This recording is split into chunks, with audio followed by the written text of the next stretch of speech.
இந்த மாதிரி அன்ப்ரோவோக்டு பைட், அதாவது நம்ம எதுவுமே பண்ணாமல் அதுவாட்டு போகிற போக்கில் வந்து கடிச்சிட்டு போகுது அப்படின்னா அந்த நாய்க்கு வந்து ரேபிஸ் இன்ஃபெக்ஷன் ஆகிட்டு அதனால் மூளை பாதிக்கப்பட்டு அந்த மாதிரி பிஹேவ் பண்ணுது அப்படின்னு அர்த்தம்.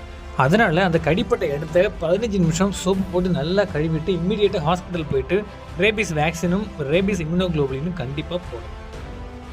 நல்லா கவனித்து பார்த்தீங்கன்னா அந்த நாய் வந்து அந்த கட்டையை எடுத்து அடிக்கிறாங்க, அந்த கட்டையை கூட கடிக்க போகுது, பெருசாக பயப்பட்ட மாதிரி தெரியல.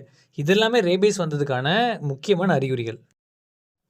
ரேபிஸ் வந்த நாய் எப்படி இருக்குன்னு சொல்லிட்டு ஒரு வீடியோ போட்டிருக்கேன். இனி இன்ஸ்டாவில் பார்த்துட்டு இருந்தீங்கன்னா பயோவில் லிங்க் இருக்கும், யூடியூப்பில் பார்க்குறீங்க அப்படின்னு டிஸ்கிரிப்ஷனில் இருக்கும், போய் பாருங்கள்.